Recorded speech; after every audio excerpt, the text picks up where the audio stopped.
here. Do you need help with the hey guys, Savage Recovery here. Back for another one, doing an interview of a guy that I met early in sobriety. We're going to walk through his self-destructive ways and how he overcame it and rised up to where he's at now. Without that being said, if you guys could do me a favor, if you're not subscribed, hit the subscribe button, hit the bell, get the notification. Leave me a like on the video. Show me some love. Also, type in a comment.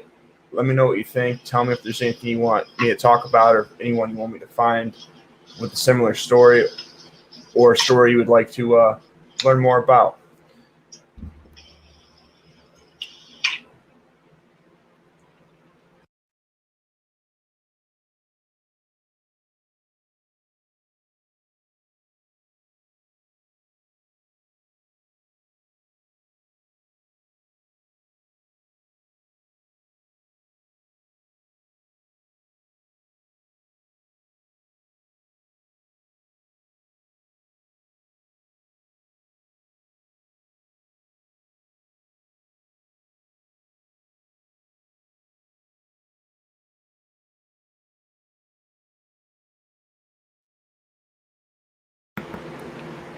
All right, guys, sorry about that. Just getting him to come backstage to do this stream. But I would like to thank everyone for their support and their love. He is going to be coming through. Just waiting for him to set it up on his end. How's everyone doing again? This isn't going to be a super long interview, but I just wanted to get this out. Get this out here. There's a good fellow that I know. I've known him since he's been like 6 months sober or a year sober. I've known him for a while. I've known him when he got sober multiple times.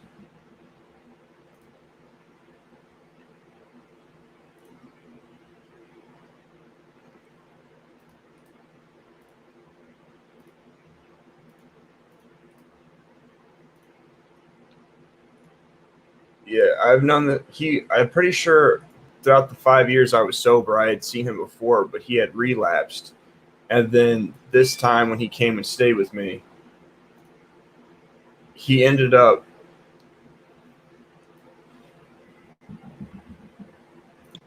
there he is. What's up, Alan? I had to open it up in like a web browser. It wouldn't work through Instagram.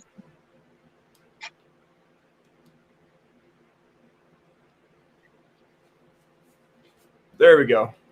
Can you hear me now? I can hear you. All right, I had to open it up in a web browser. It wouldn't work through Instagram because I had to like allow it because I don't allow all those apps in. So I totally get it. Yeah. So, how you doing today, Alex? I'm doing all right. Just a normal day, man.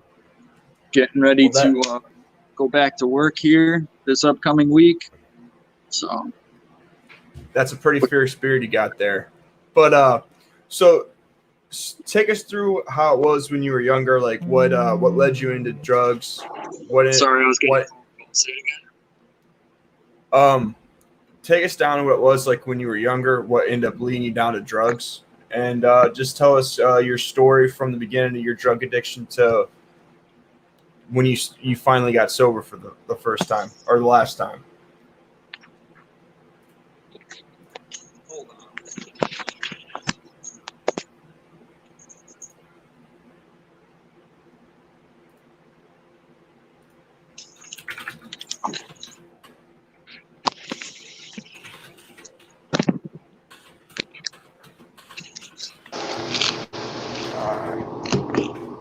Let's do this.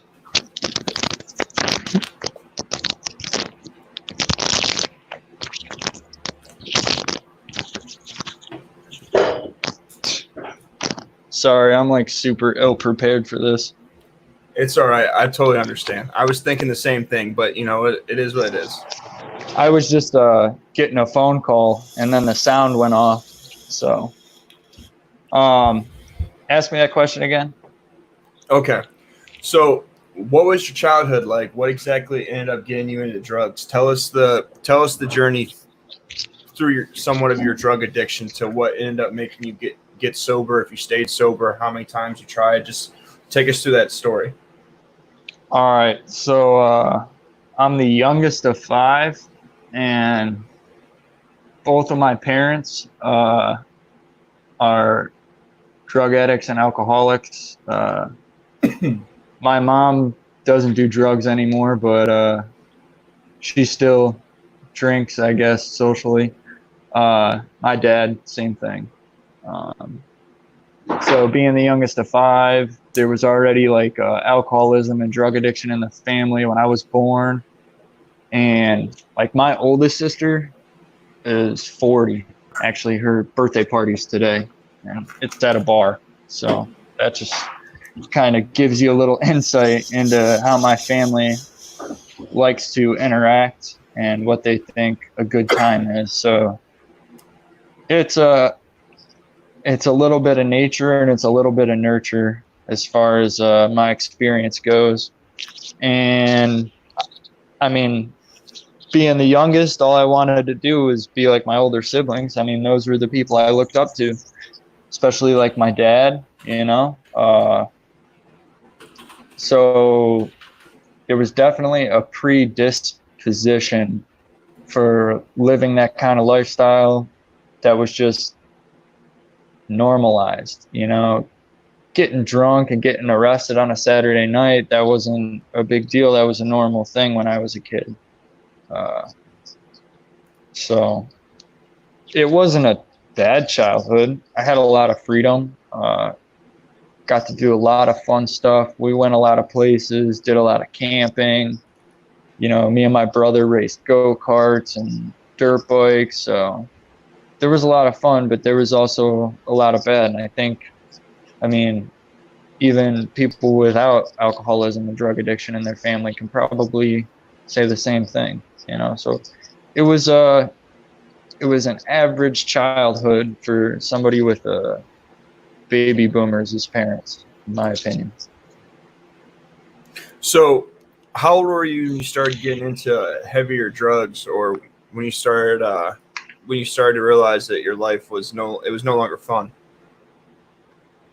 Oh, well, I first started getting into heavier drugs when I was about 11 or 12. And I started to realize it was becoming a chore and wasn't so much of a luxury or recreational, probably around like 15 or 16. I mean, the first vehicle I had, the main use for that vehicle, so the first vehicle I got was when I got my license. So I was like 15 and a half, 16. And the primary use for that vehicle was going to pick up drugs. And I'm not talking like going to get a bag of weed from, you know, the neighbor. Like we're going where we shouldn't go, meeting with people we shouldn't meet. You know, like getting stopped just because we're in that neighborhood type of deal. How old were you when you started doing heroin? And I think the first time I did heroin, I was a sophomore in high school. Now, were you shooting it or were you snorting it?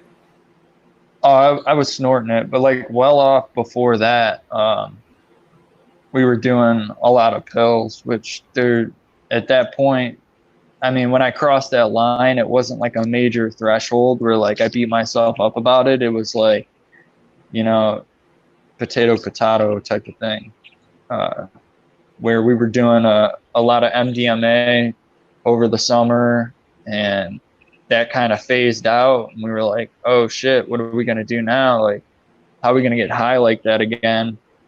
And this guy, I'm not going to mention his name, had his friend over, and his name was Boston. And he was like, hey man, you want to try this dog food? And I'm like, what is that? Like, I didn't know what he meant. And he was like, oh man, it's just like pills. was like, all right, sweet. So me and my girlfriend at the time started doing heroin, and you know, we just figured it was cheaper, it was easier to get, um, lasted longer at that time, and that's kind of just how it went down and how it progressed. But it really all started with doing pills and like robo tripping and tripping on LSD and tripping on mushrooms, because that stuff was a lot of fun when I was a kid. I mean, and it wasn't super dangerous. It wasn't super addictive. I mean, after you drop, a half a strip of LSD over a weekend, it's not like you want to get back up and do it again. It takes a lot out of you. And so when we started like really heavy getting into the pills, and like, I mean, for me personally, like when I was doing, when I first started doing pills, it was like an amphetamine for me. I mean, it was a rush. It gave me a lot of energy. It made me sociable. It took away a lot of my anxieties, a lot of my fears. I felt comfortable. And, having my older brother, he's 4 years older than me. He had all the connects. So I would just go through him, and that made me like an access point for a lot of my friends. And like my house was the place to go where you could do what you wanted to do without a lot of like precaution or consequences, because my mom was super lax. She's like, oh, they're just kids. They're being kids. They're smoking weed, whatever. Maybe they do some pills now and then. Like, I'd rather have them do it here than do it somewhere else where I can't keep an eye on them. And like, rightfully so, she had no idea what was really like going down and what the actual progression of the situation was and how serious it had gotten until it was too late. So, how old were you the first time that you went to rehab? I was 18. Okay, and did that end up sticking? How long were you sober at that point, and where did you go? So I came back from Phoenix, Arizona after I graduated high school. Like, I came back home because I got kicked out of the technical college that I went to out there because I failed the drug test, and I kept switching my classes, and we were in like what was called engine theory. We were like learning the theory of actually how the engines work and how to work on them. And they were like, we can't let this kid in the shop, working on people's motorcycles and working with power tools. I mean, this kid can't even stay awake in a 2-hour class. So they knew something was up. They drug tested me. I failed. And they told me to go get a drug assessment from a drug and alcohol counselor. And there was a lot of hoops that they wanted me to jump through, and I wasn't ready to jump through them. I did have like a brief surrender, but I wasn't able to execute it quick enough, and that I don't know, that overwhelming feeling of clarity had left by the time I actually had the opportunity to follow up on it. So I came home with my tail between my legs, calling my mom, asking for a plane ticket home, because that's where my dad lives. So I was living with him, and I had gotten kicked out. And she was like, all right, you're on lockdown. She's like, you're not allowed to see anybody or hang out with anybody for 2 weeks. The only person you can see is your girlfriend. I'm like, okay, like that's my road dog. And so we were still getting high, and the jig was up. Like within that 2-week period, my mom called me out, kicked my girlfriend out of the house. She was using my mom's old minivan because her car blew up because I wasn't there to change the oil. And she took the keys to the house back. She took the keys to the van back. And she's like, you got till Monday. And it was like Thursday. She was like, you got till Monday to get into a rehab, or you got to get out. I was like, fuck, all right. So I just Googled rehabs, and this place BDR came up. And I was like, man, I don't really know about that. Like, it seems kind of shady. So I called somebody that I had known that had gotten sober previously, one of my good good buddies. Your One of my- audio just there you go. Your audio's back in. Yeah, someone was calling me. One of my good buddies' ex-girlfriends, and she was like, "Oh, call this number." So I call this number, and it's that rehab that came up on Google, and they were like, "Yep, give me your insurance information." Da da da. So I set up insurance because I didn't have insurance, and they put me on a plane ticket. It was called BDR, Best Drug Rehab, and it was in Manistee, Michigan. So I went to Battle Creek for 2 weeks, and they did a Suboxone detox. So I never even really detoxed. Well, I did actually, because I detoxed on the plane there, and then I detoxed on the 5.5-hour car ride to the detox facility, and I was throwing up, and we kept having to pull over. And I was there, I think, a total of 2.5 weeks. So I didn't even last a full week when we went to like the actual treatment facility, because the detox was in Battle Creek and the rehab was in Manistee. I went up there. I got in a fight with this kid. I didn't sleep for like 72 hours, in and out of the shower. But my state of mind at that point in time was had nothing to do with getting sober. It did at first, but then once I went to the rehab facility and I realized, holy shit, like I haven't put any drugs in my body in 3 days, and I still really want to do drugs, and I do not feel okay. And the only solution I knew was to do drugs. I mean, that was the only solution I had. It was the only solution I had for the last decade. I mean, so how old were you when you ended up going to treatment when you first went to treatment in Cleveland? 19. So the next year. It didn't last very long. So I had. Go ahead. That is it. So when you were 19, that was the first time I met you when you were over at Ernie's house. Yeah, correct. Yep. That was when Coop was my sponsor, and I was at the Keating Center. Yeah. So how long did that run of sobriety take when you actually went to treatment when you were over at Ernie's house? How long were you sober for during that run? About 10, 11 months. Okay. So what ended up making you decide to, break in, steal, go back out? Sounds like you're talking about a specific event there. Possibly. Yeah.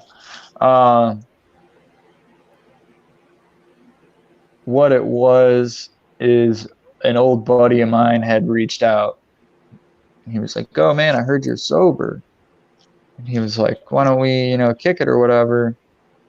And there wasn't even like a thought process that happened. I mean, there was definitely some buildup of like me wanting to smoke weed, because like when I'm sober, I just like sometimes I just don't know how to deal. And at that point in time, like I had only pushed through not knowing how to deal a handful of times. So I really had like no solid process, and my support group was kind of falling apart. I had just left treatment. So there was a lot of decisions on my end that made me vulnerable to a phone call like this. And the bottom line is, at that point in time, I wanted to get high more than I wanted to stay sober. And he didn't end up coming over, but I was trying to get him to bring a blunt because I wanted to smoke. So push came to shove, like a week later, I ended up finding some weed, started smoking weed. I got a job at a bar, started hanging out with, the people that worked at the bar, and started doing a lot of coke. And then I started shooting a lot of coke, and then I started shooting a lot of heroin again. And then it was just like right back to where I was in like a month period. So and got how kicked long? out of the sober house I was in and everything. Well, that's usually how it goes once you start fucking up. But Yeah, absolutely. how long was your run? How long was your relapse that time? And during that time, was it worse than your times before? Like Uh, did your addiction did you get to a new low? yeah, it did actually, and I think there's a couple factors in there. And kind of what you're hinting at is definitely one of them. That when I went back out, things definitely did get worse because, believe it or not, when you go into treatment, you're in there with a bunch of drug addicts from No. all over the place. So, you know, people in Ashtabula do things different than people in Medina, and people in Cuyahoga Falls do things different than people in Akron. So I learned all these new tricks, right? So I had to go put them to the test because I'm back out on the road, you know. So uh, You're that committed. was that. Yeah, right. I was committed at that point in time, so I'm like, all right, let's take this new knowledge that I have because I'm not a stupid individual. Ever. I'm smart and creative and resourceful when I want to be, and when those motives aren't good, bad shit happens.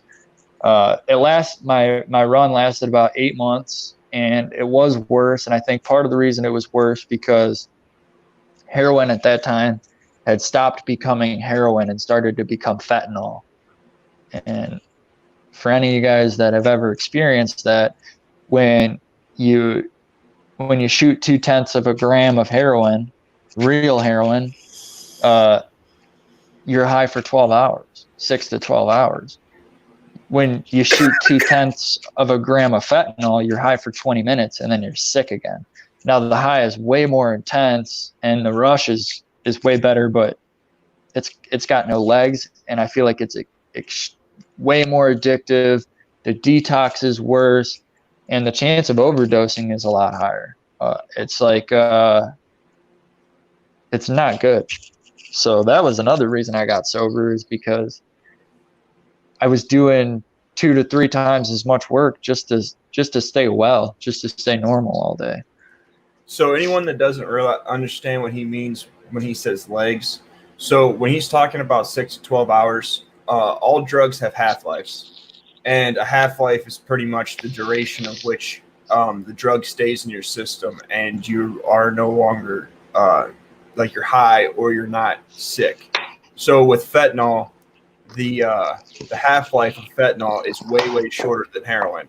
So if you're doing heroin all the time and you're doing it and you're getting 12 hours of not being dope sick out of heroin, when you start doing fentanyl, it will cut it down to the most that you'll get out of fentanyl, depending on how good it is like 2 to 4 hours. That's it. Nothing more, like nothing more. So it takes a lot of more energy, a lot more money, a lot more bullshit to not be sick. Like 2 to 3 times more effort to not be dope sick. And when you're a drug addict, all you're trying to do is not be sick. Like if you can get high, it's pretty good. But if you can't get high, you're just trying not to be sick. Now, so you said you were out there running around doing your thing for, you said 8 months, 10 months, 9 months? Six to eight, 6 to 8 months. Yeah.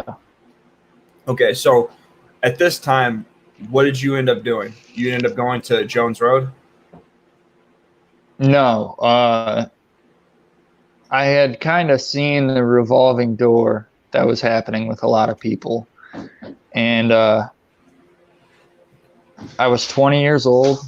I had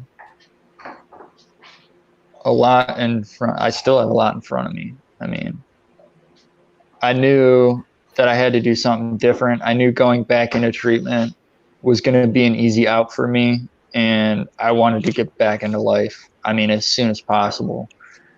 Because the people I was hanging out with were in their 50s, 60s, and still shooting heroin, just like me. And I was like, dude, if I don't get this right this time, like, that's where I'm going to fucking be. I'm going to end up just like them. So I went into detox, and Well, I went into detox twice actually, and I left the first time. And in the middle of February, or no, in the middle of January, I walked out of detox at 2:00 in the morning. And when they gave me back my clothes, because they put you in scrubs in that detox, when they gave me back my clothes, there was a brand new rig in my pocket that they didn't find when they searched my stuff. And I was like, oh, that's it. Like, that's a sign. I'm not meant to get sober right now. And there's 2 feet of snow outside, and I went and I panhandled down the strip on West 25th Street until I got like $10. So I go get right. And then not even a month later, I was in detox again. And I was detoxing really bad that time because I was regularly using benzos, and I was regularly using PCP, and the withdrawal from those is harsh. I mean, deadly harsh. Like, will kill you if you don't get medical attention. And so I went to Lutheran, and straight out of Lutheran, well, I was in there with this lady, and she was like, my husband runs a sober house, and da-da-da. I was like, I'd go to a sober house right now. So I went to a sober house. She gave me his number. I called him. He's like, yeah, I want to talk to your mom because, I'm only 20 years old. So he's like, I just want to make sure that, you have backup in case you can't pay rent. So I don't have to kick you out if you're still sober and you can't pay rent. That way I just basically a cosign for me. And my mom looked out for me. She really wanted me to do the right thing. And I stayed in that sober house for a little bit. I went to IOP. I was going to 7 to 10 meetings a week. I got a sponsor the day after I got out of the detox. I mean, I did exactly what they taught me to do in treatment. I just did it while I was in a sober house. And I built a support group. I started seeing a mental health counselor. I started seeing an addictions counselor. I was going to IOP 4 times a week. And I was in drug court because I had felonies over my head. So I went into like a first offenders program, which is like a recovery-based probation. And that helped me a lot. I mean, my case manager, my probation officer, the judge, all those people kept me super accountable. All they wanted from me was to stay sober. And it worked because I did what they fucking told me to do. And when I didn't and I fucked up, I admitted it. And they gave me funding from the Adams board to move into another sober house because I was homeless in recovery because me and the guy that owned that original sober house weren't getting along because we were arguing over money. And I was like, dude, it doesn't really seem like you care about my recovery. It kind of seems like you just care about this money that you're going to get from me when I go back to work. And you know what? That dude's dead now. That dude overdosed. He's dead. And he was an older guy. He was in his 50s. It's just like nobody's immune, man. Once you get bit by the bug, you really got to watch out. So, how long were you sober by the time that you were moving out of that second sober house off the Fleet and you moved in with me? About a year. I think I was like 11 months sober. Okay. Almost a year. You lived with me for what, 3 months? Yeah. Okay. Now, so when you moved out of living with me, where did you go and what did you do and why did you do that? And was it against recommendations? Absolutely. Yeah, I made a couple of mistakes. So I was working at the diner down the street from where me and you were living, and one of the waitresses was living with this girl, and she came in and she like wrote her number down and was like, hey, call me, like I want to go on a date. I'm like, nah, like I'm not really looking to date right now, like I'm cool on that. So I never called her, and I told her roommate, like, yeah, I'm good. Like, I'm not trying to get into a relationship and shit. And then she came back the next week and was like, wrote me another note. I was like, you never called me. I'm like, all right, fuck it, whatever. So I texted her and we started talking, and she was like back and forth from college every couple months. I'm like, all right, cool. Like, we can just be friends with benefits and, not get attached. And then I got attached, and she graduated college, and we moved in together after being together for 7 months. So not even a year. And I mean, it's a testament to my nature. I'm impulsive and outgoing, and when I make a decision, it's very rare that I fall back on it until I fail. I have to fail in order to realize. Don't lie, bro. Don't lie, because you failed more than once in this decision, and you stuck to it for a little bit. Oh, absolutely, yeah, right. That's what I'm trying to say. Is I'm extremely stubborn. We all especially do it. Especially when it comes to women for some reason. So, in the course of how long have you been sober now, and how old are you as of right now? I've been sober a little over 3 years, and I just turned 24. Okay. So I just turned 31, so I'm 7 years older than you, and I've been sober for 5 years. I just hit 5 years in February, and what from the you said a little over 3 years. So yeah, in a little over 3 years, you went from, I'm assuming you were homeless or you were couch surfing when you were using. Yeah. To, would you consider yourself middle class right now? Yeah, I like to consider myself middle class, but lower middle class, pretty much. There's no middle class in America anymore. Well, technically, to be considered middle class, you just have to be making, I think it's like 75,000 or 80,000 a year or something like that. Or no, then I'm poor. Then I'm poor. I don't make over 75 a year. Yeah, I know, but technically, I think 75, 80,000 would be household income. So, like that, the average median income in America is like 50 grand. So if that's where I'm at.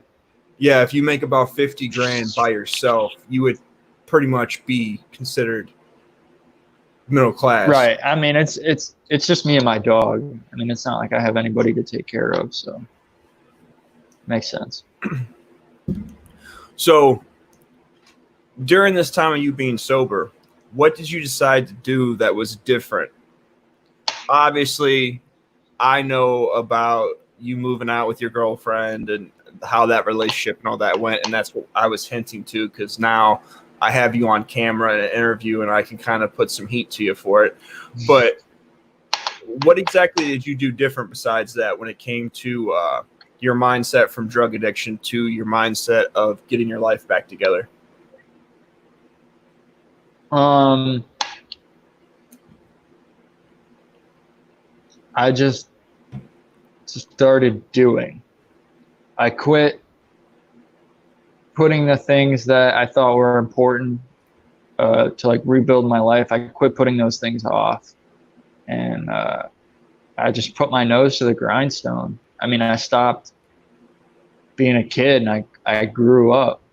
Like, when I go to a lot of meetings, like a lot of treatment center meetings, and I see dudes in their 40s and in their 30s, and they're kids. They're still living on the second floor of a treatment center where somebody makes their dinner for them. There's a wake up and a roll call. I mean, they're stuck in the rate of recidivism. I mean, they're institutionalized. Sure, they're sober and they have jobs and maybe have vehicles and relationships, but dude, you still live in a treatment center. Someone is still doing your laundry and folding your clothes for you. somebody is still making your dinner for you. And the only people that you are in contact with are those people that you see in those meetings. There's way more to life than that, man. Now that's important. That's a building block of your recovery, which is where you get the rest of your life from. But you still got to get the rest of your life. You know what I mean? There's way more interaction and relationships and places to find God and serenity and sobriety other than a church basement, you know, or inside the walls of a treatment center. And I think a lot of those people fail to understand that or get a grasp on that. So I kind of moved away from that lifestyle and that way of thinking. So you said you were working at the restaurant by the house at one point. What did you end up what did you end up deciding to do with yourself after you were working in the restaurant and you had gotten some time with your sobriety? And what exactly, like, what are your like your financial goals? Like, you went from working at a restaurant to doing what, and what are you doing now? I went from being a line cook in a diner in the ghetto to being an iron worker. So I joined the union. I'm still in my apprenticeship, and like I am reasonably financially stable now. Like, I make enough money to put some away, buy the things I need and want, and live comfortably. And as long as I live within my means, I don't think that'll change anytime soon. I've created stability in my life financially through, instead of just working a job, pursuing a career. And, the trades are dirty, they're hard, they're backbreaking. There's a lot of stigma behind them, like, oh, those iron workers, they're all drunks and, they all go to the bar afterwards. There's a lot of people in recovery in my trade, and I tend to gravitate towards that group of people a lot more. And it's not even like I have to try really hard. I mean, you can tell just by the way those people talk, by the way they walk, what they're doing on their lunch break, how they carry themselves. Like that saying, run with the winners, man. If you're really trying to do the right thing, the winners aren't hard to find at all. The other stigma that comes with the being an iron worker is that you're like 3 IQ points smarter than a laborer.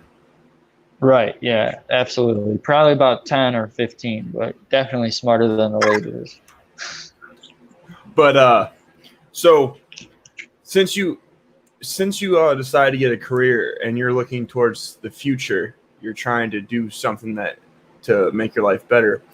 Have you looked into starting any sort of businesses? Are you investing in stocks? What are you doing with the money that you save? Like, what exactly are you doing what are you doing differently to financially set up your life compared to obviously what you were doing when you were getting high? Well, I have an annuity. I have health insurance, a death and dismemberment fund, a will and testament, a beneficiary. I mean, all these things that are important for my future. There's a retirement plan through my career, and they make it really, really like dumbass proof. I mean, like, it is finances for dummies. Absolutely. And if you really want to take advantage of it, it's super easy. I mean, like, as long as I stick with what I'm doing right now, when I'm of retirement age, if that's even a thing when I get there, I'll be pretty well set up. And as far as like starting a business, I love being an iron worker. There's a lot of pride in it. It's rewarding work to drive by and say, hey, I built that building, But Been I there. think once I graduate my apprenticeship and I become vested with the union, I'm gonna go and try and get into the operators and probably move out to Arizona because that's where my dad lives, and he's getting older. He's getting up there. He runs his own company and stuff. He builds speedometers for all sorts of stuff. But he rebuilds vintage speedometers, and he's got his own shop, and he just bought a house in the mountains. So I just actually got back from going up there and seeing him. He's up by Prescott. So I think that, that's somewhere in my future. But I got a lot of time. I got some plans and some ideas, but nothing solid yet. I haven't seen anything that I'm like, oh yeah, my heart is in that, and I'm going to pursue it for the rest of my life. But I know it's out there for me. I'm just kind of looking, dipping my toes in the water, seeing what's going to be something that I enjoy, but something that I can also, support a family with. And I know that's not going to go away. So why aren't you going to go when you go out to Phoenix? Why don't you go out as a iron worker? Well, Why I haven't decided yet. Oh, change. The main reason I'm probably going to change unions is because the wage of an operator nationwide is definitely probably higher than the wage of an iron worker. Actually, I know for a fact it is because I've done some research. And sitting in a crane all day is a lot less backbreaking than hanging steel, being on the other end of the line. So. Okay. And are you investing money in the stock markets? And are you still planning on doing some like a side hustle with welding? Yes, I do have some money in the stock market through my union and personally. I do some day trading on occasion. I'm not very good at it, but so I tend to try and stay away from it. It's like online gambling. So me being an addict, I tend to stray away from those type of things. And what was the other part of that question? And are you still looking at doing a side hustle with welding? Oh yeah, absolutely. I just got rid of my car and I bought a truck so I can haul a welder and put tools in the back of it because every man should have a truck. Absolutely. Should never buy a car unless you already own a truck. That's the biggest mistake a man could ever make is you got to ask another man to move your stuff. As a man, you should have a truck. It's very important. I feel like that sounds pretty it sounds familiar. I feel like someone wise said that to you once. Yeah, absolutely.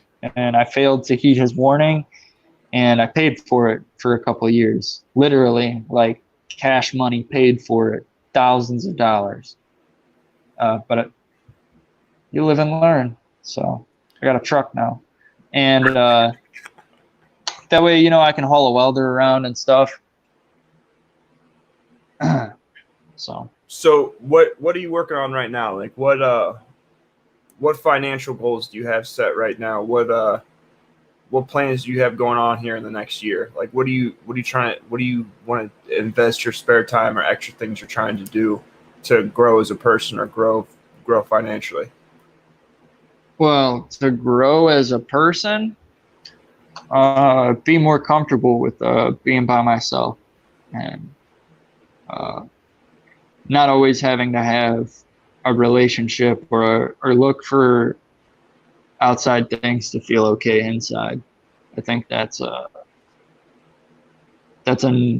lifelong task, but it's something I'm focusing on more right now.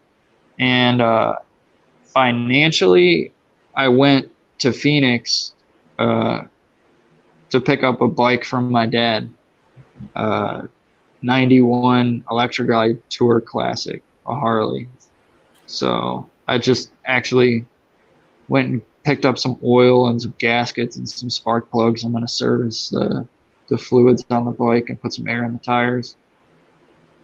So that's Like financially, I just want to keep my truck and my bike up to par, reliable, make sure all my bills are paid ahead of time, um, and just be like the best employee and the best son and brother I can be right now. I mean, those are really like my goals. Just really simple, really straightforward. Okay, so do you think with you doing all that self-destruction to your life, that if you're able to destroy your life, that anyone else will be able to, whatever position that they're in, overcome it and be more financially stable? What do you mean exactly? What I'm saying is, do you feel, since you destroyed your life and you started from pretty much absolutely nothing, and you've gotten to where you have in 3.5 years, that anyone that wants to do that, anyone that sets their mind to it, it's possible for them? Oh, absolutely. Mm-hmm. Probably do it better than me too if they wanted to. I don't know if they grow such a great beard as you, but they at least be able to maybe do it in 2 years, 3 years. Yeah. How do you feel about these riots and all this stuff that's going on in the media?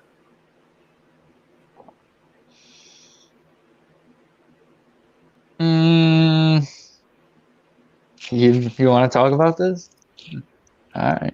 Um, I didn't so ask you because I didn't want to talk about it. okay.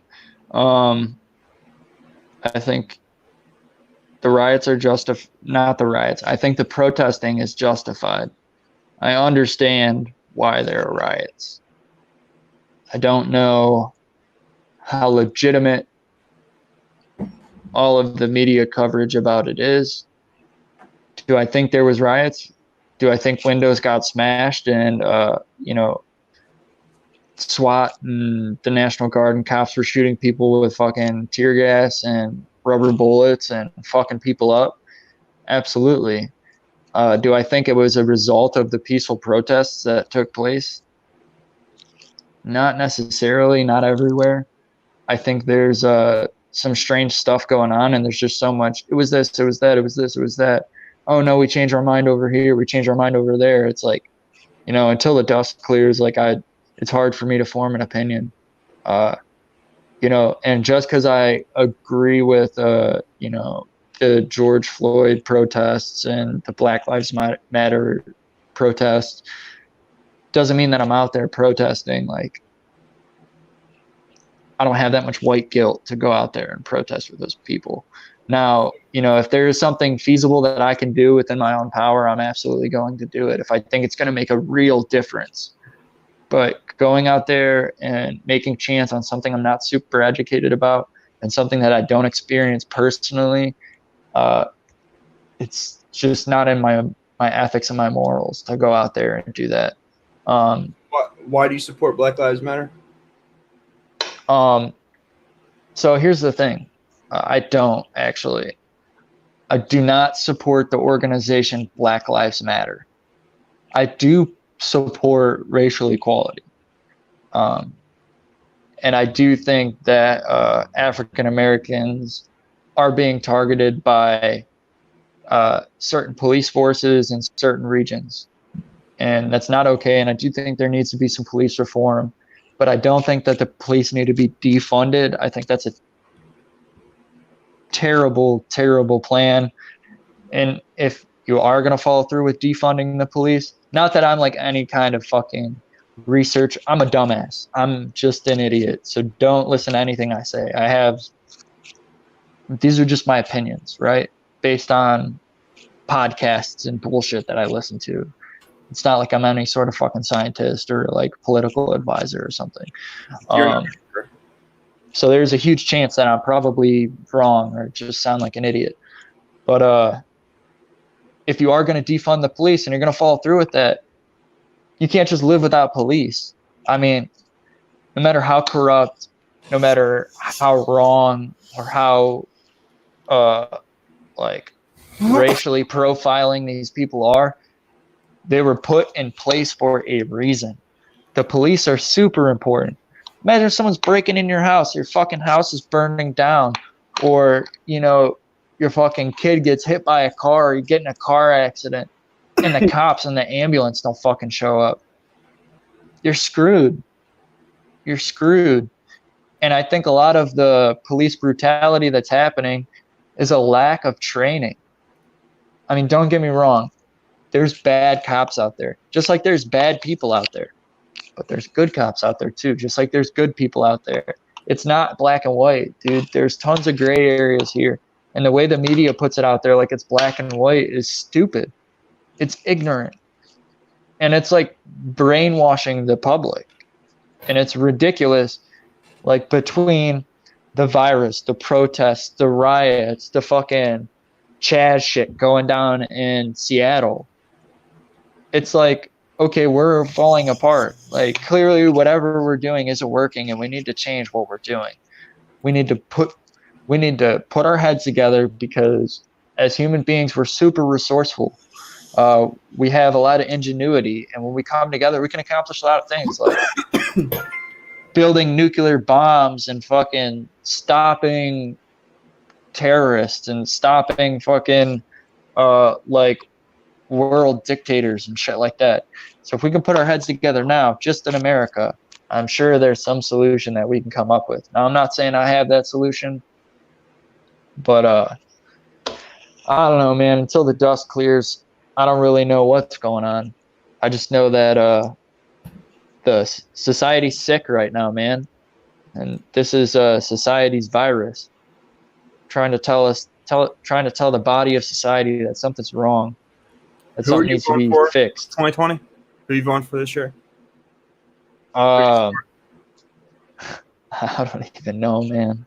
I really don't. I don't. I would have really, really liked Tulsi Gabbard to win. I mean, I think she was a patriot. She was a patriot. She was in the service. She was very reasonable on policies.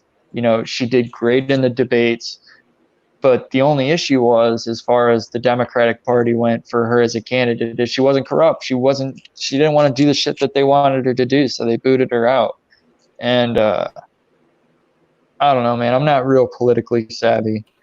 I think it was important for Trump to be in office for these last 4 years to kind of shock the system, show that, listen, like,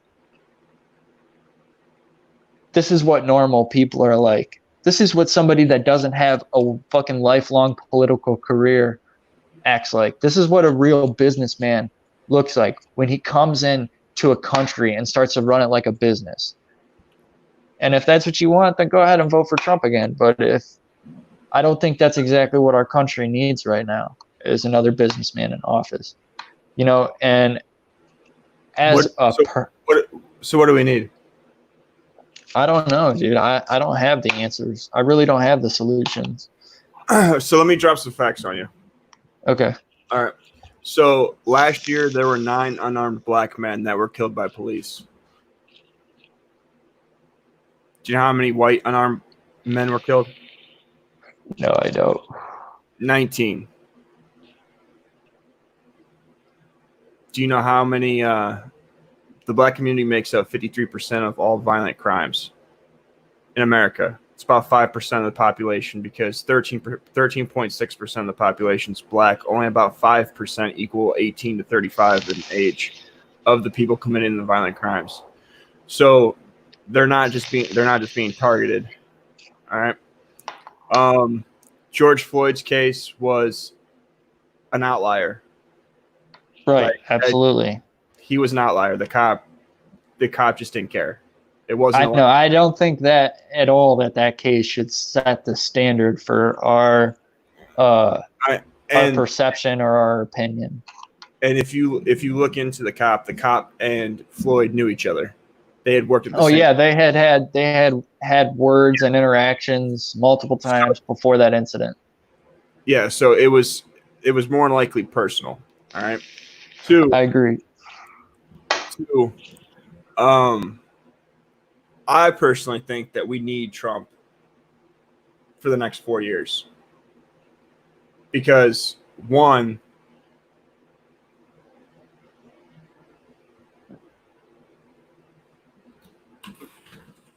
For one, it just came out that they set up Floyd.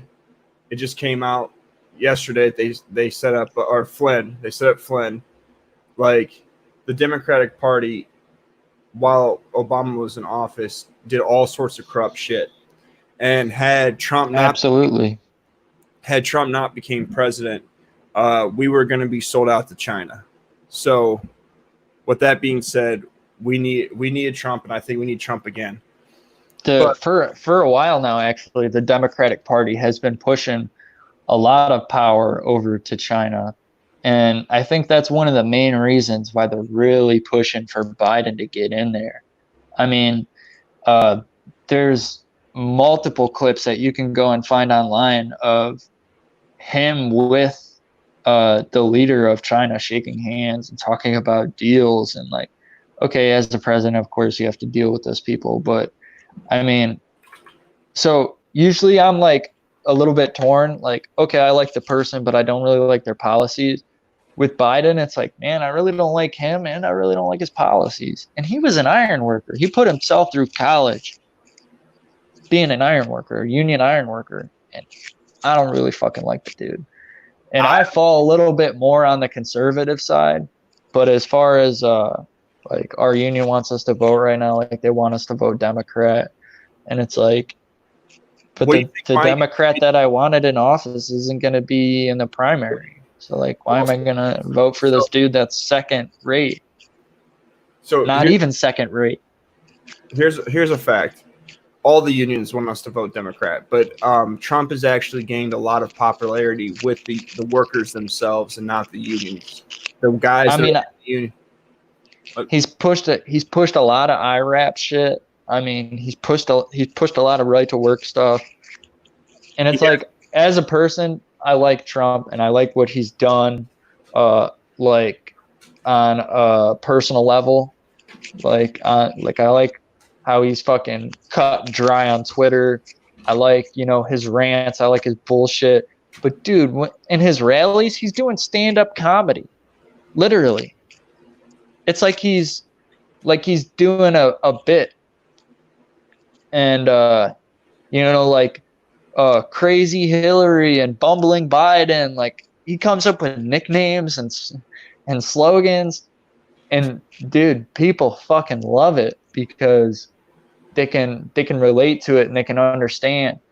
And yeah, but he hasn't pushed any right to work shit. Yeah. So there is a man, I'll send you the link for this video. I can't think of the name of it, but I'll find it and I'll send it to you after this. Of our Speaker of the House or I don't know if it's the Speaker of the House. I think that's his title, is Speaker of the House for our state. But some of the legislation, that's not right. What's in the state has nothing to do with Trump. That has nothing to do with his administration. Whatever state legislation is in the state. The only thing Well, I'll send. Like I said, I'm not super politically savvy. Like I'm not super knowledgeable. I'm just telling you that because anytime that you talk to any person in the union that talks about not liking Trump, they tell you about Republicans want to get rid of the unions and they're all about right to work. That might be true, but that's not Trump. Trump hasn't done anything against the unions. If anything, he's actually helped the unions. I mean, just look at his past rap sheet. I mean, he built Trump Tower with non-union workers, non-union shops. I mean, do you know that for a fact? Yeah, I know that for a fact. That majority of those shops that were on Trump Tower were non-union. So I got a question for you. I have a 2006 Ford F-150 right now. Yeah. I'll sell it to you right now for $25,000. No, your truck's a piece of shit. I wouldn't buy it. Why not? Why would you not want to pay? Why would you not? You want to save money? You Well, don't- absolutely. Your truck isn't worth 25 grand Well, how do you know that? Is that your because I've feeling? seen it. But Yeah, is that's that- my is that- personal opinion based off of the knowledge that I have. Oh, okay. So, And I can go buy a Why- brand new Ford F-150 for 25 grand. so you don't want to waste money, is what you're saying? Absolutely. Oh, okay. So a businessman wants to not save money. Does that make him a bad person? Because when he was a private citizen, he wanted to save money on something he built. No, it doesn't make him a bad person. And just because he doesn't support unions, whether he does or not, I don't know his personal beliefs to that extent. But like, whether he does or not, like that doesn't make him any less of a guy. Like, No, but my point being is if you can get whatever company is going to do it for cheaper when you're a private business owner, why would you not do that?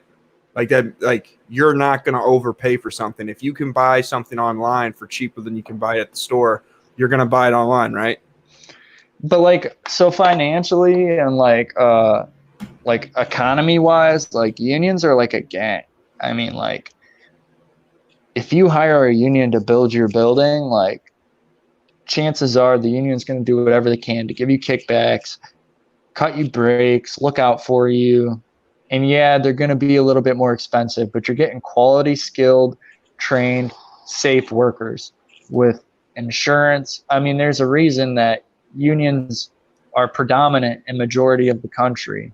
And where they're not is strictly because you can get the work so much cheaper because those people aren't going through all that training and there isn't all that insurance. And there's plenty of good non-union shops out there. Don't get me wrong. Just because you're And not there's- union doesn't mean you're a shitty shop. There's also flop dicks in the union, and we both know it. There are Oh, absolutely. There's those So- dudes that ride on the coattails of the people that actually do the work, and you find that everywhere. Yeah, so this is the whole argument when it comes to Trump and the unions. All right, if I'm a private business owner and I'm not running for president and I'm trying to make profits, I'm going to try to cut my costs. That's it. Absolutely. Also, there's no way that you can tell me out of all the projects that he did in New York City, which had one of the strongest unions in the 90s, one of the strongest unions in the 80s, one of the strongest unions in the 70s, that he didn't use union workers. There's no way anyone ever could tell me. So, if I can recall correctly, the concrete workers were non-union. The steel workers were union. Yeah, but if I can recall correctly. But even here in Ohio, we are on jobs that have cement workers that are union and the electricians are union, and then the plumbers are not. Like they do that now. Absolutely. So yeah, absolutely. The fact Depending that on who the GC is, yeah. Especially if it's a non-union general contractor, most definitely. Yeah, so like that's the fact. Like even if he was building something, he probably more than likely had a company that was project manager that was doing it. So again, there's a lot of things to be said that have nothing to do with him personally, that have to do with the union or the non-union. But what are you showing me? Nothing. I just grabbed something to drink. I wasn't trying to show you anything. Yeah, you put it right in front of the camera. But Sorry. You're good. So at the end of the day, do you know what does help the unions though? Huh. I don't know about you, but it does help the union when you cut down on when you cut down on illegal workers in the United States. It also helps Absolutely. when you secure the border. It also helps when you start bringing manufacturing and jobs and stuff like that back to where it has to be built in America. That also helps. Absolutely. So even if he doesn't directly come out and he start doing all sorts of crazy stuff where like everyone has to be in a union, like even if he's not the most overly pro-union president, just his policies in general support the union. Because if you go Democratic and they open the border up and they let illegals in, you're still going to be competing with non-union people because there's people that are willing to do the job for way less. So either way, he's still, even if he doesn't like the unions, he's still benefiting the unions with his policy. So like, and also he's a president that's about the middle class, which union workers are considered to be middle class. So he's trying to build up the middle class. So with him doing that, that benefits us. Well, so like, I don't do enough research as somebody to be sitting here talking with you about this. Like, where I get a lot of my information from is like little clips and articles that I read on occasion, or like a lot of it is hearsay that I get, and I'm just not properly educated enough to sit here and have this conversation with you about Trump.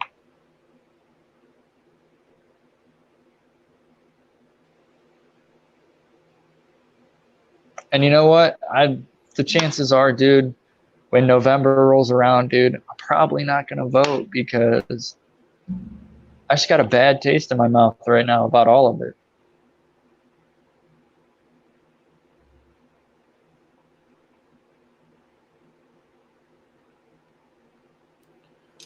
I'm a Scott Rogan. I'm an electrician as well. That's the trade that I'm in. I'm actually in the local 38 here in Cleveland. But long story short, I'm voting Trump 2020. You know how what my political stance is. But absolutely.